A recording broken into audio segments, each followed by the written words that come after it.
moments, as does Mr. Chef, but whether or not they can pull it off here is a completely different matter. Indeed, I mean, it's all about that play, and I think we're going to be seeing how the second map's going to fold. It's going to be on Ensk.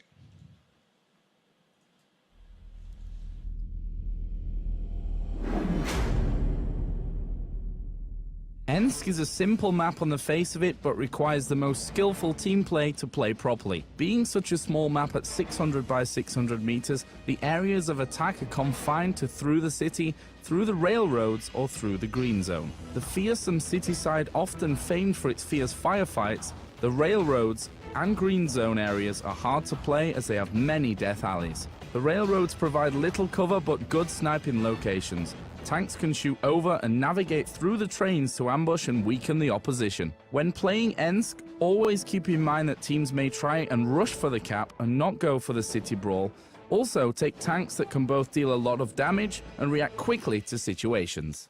So welcome into that second map, as Joe kindly told us. It will be Ensk, and we keep him locked in a small cupboard just for map intros. But tell us what we're seeing so far here. So we're seeing Team WD, quite a strange tactic actually, not going for the green side at all, but going for the kind of boxing we see Mousesports playing a few times. KURAKY and Nicholas Black playing as two IS3s, heading up more towards the standard place.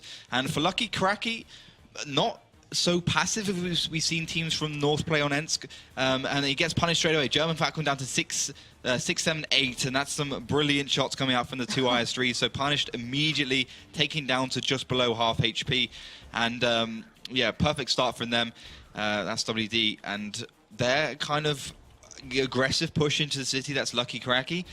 Hasn't worked out so well, but they can still come back from this. They just need to make sure that they play cleverly, they use their spatial awareness and just their tactics and their ability they showed on Ruhenberg to try and break down Team WD, get some shots from their own, do some damage of their own, and just take up another win. Well, I think that initial damage did kind of scare the Lucky KURAKY side, as now they're playing very, very slowly, very passively. They went on that initial bit of a push there, got some good ground. But now, if you've ever watched, Mousesports, as you mentioned, they like to play that baseline all the way through this. They will not be moving. And I think Lucky KURAKY are kind of cottoning onto that. You can't really break through too easily against someone head-on in that sort of position. You've got to kind of split it and work it out smartly. And I'm curious to see how they feel they can adapt to this. Matt, Jamal, Kelly, I believe Coco, and everyone is now moving back. They're looking for a different way through. And I don't think that's a bad idea. They could even just play this passively and wait out that time, as they do already have that, fairly sizable advantage at the moment. They, map-wise, should I say. They can play it quite cautiously, play it quite passively.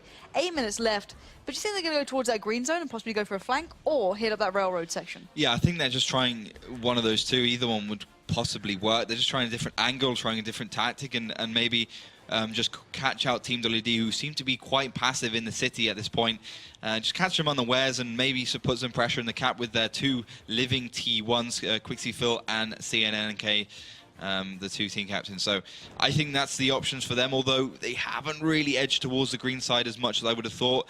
Definitely staying back into that top third and just taking up defensive positions. Now they lost a little bit HP, but a quick update on the other game that went over on the other side. It was Odomortis versus Cats in Spain. Odomortis actually won on their 5th map.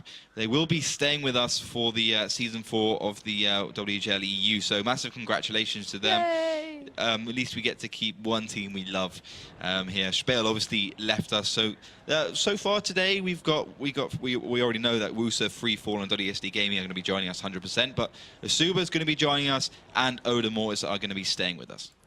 Yeah, but at the moment it seems though Lucky KURAKY have lost their W key, and they are just chilling out right now. Those IS3s are not moving for love or money, and I say that, and Jamal's going for a little bit of a ride around, so he's going to be looking for a way through here. Maybe just knock down that wall and go for a cheeky peek. There we go, just going to side scrape his way down there, see if he can spot anything out. As you mentioned, the armor on that IS3 if positioned correctly can be absolutely perfect, but we'll see if that actually pays off, because it's all about patience this game. That discipline can be absolutely key.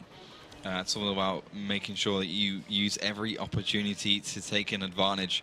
All about just making sure you punish the other team for any tiny little mistakes in terms of position they might very well do. And it looks like Team WD have had enough of waiting around now. 6 minutes and 10 seconds left until the end of this game.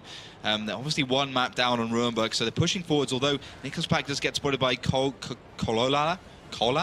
2-1-3 from Lucky KURAKY. So that push already being spotted out pretty early on. He's going to try and connect to Shell, both miss.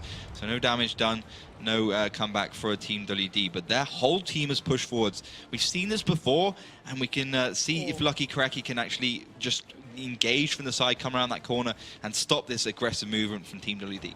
They're in a good position to do so as well. Obviously, Kelly and Jamal, they're down by that 5, 6, and 7 line. They can easily flank around the side if they can play it carefully enough. And German Falcon and Cola there can just sit it out, use those IS-3s to their strength. Mr. Chef and 505 have now popped up on their radar. Jamal does get a great shell through. 505 now down to 1004 HP. Big chunk of damage taken away from him. I think the tier 1 battle is going down. Well, actually, it will be the Quixie fill to fall as there was 2v1. Bit unfair. Kelly PL going to go and mop up the remains probably, but still, it's still very tentative right now. 5 minutes left. We saw Team WD edging forward. They're looking for that way through, and they might just about find it in a moment. Indeed they will, but that's going to allow Team WD to push forwards. They're going to go straight into Lucky KURAKY. They are indeed. They're going to be charging straight ahead. Jamal is in trouble. He's going to have to back the hell away. Just getting reload available now, but look at the ground that Team WD have covered. But German Falcons there gets a great shot towards 505. Cola just about missing that shell, but still, here comes Team WD. They are going to be applying that pressure as much as possible. The cap has begun, but can they hold on to this? 42 seconds left. They need to take down Jamal, and he's not going to fall. It's him picking up 505. Yuto goes low. Kelly PL on the rotate comes around at the perfect time, picks that one up, and now just 3 remain for Team WD. This could be a 2-0 already. Mr. Chef was tracked, held in place. Cola looking like he wants to pick that one up, and right now we are seeing absolute decimation as Nicholas Black going blow for blow with German Falcon and Matt. He's going to lose out there, leaving just Bontot left alive, and Lucky KURAKY doing it once again. Just pushing out Team WD from the cap, not letting them into that game at all. And also, incredibly, it was 5 versus 4, and Lucky KURAKY still won it. You know, Kelly PL was sitting up into the Team WD's base, capping, putting that pressure on from the other angle. So great little play from there. Perfect positions to deal with the extra tank. They took that one tank down very quickly. Some great play by German Falcon. We can kind of have a look at the damage. Yeah, German Falcon doing 1.8k at the top. Then it was done, followed by Matt PL and Kelly PL. So great play from Lucky KURAKY, both going on the offensive and being very daring with that offensive movement, because it's